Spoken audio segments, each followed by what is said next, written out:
ဆယ်မွန်ငါ့ကိုငါစားလိုက်ပြီဒီကောင်ကြီးဟာဇာတိပြန်ရှင်ခဲ့တာတဲ့ဘလို့ကန်ကြမှာပါလဲအခုတော့ငါးပကံထဲမှာ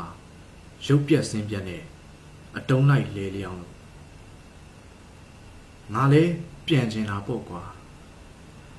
အိမ်လွမ်းတာနဲ့မင်းကိုမြည်ရမှာတရားသလားဘဝတူချင်းမှာဆိုတဲ့ယူးကြောင်ကြောင်အတွေ့ရ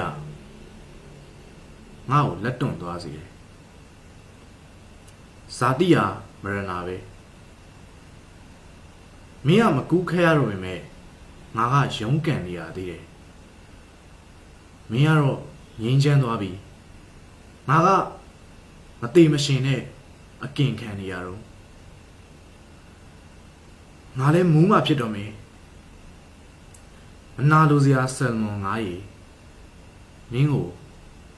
ငါစားလိုက်ပြီနေရင်မင်း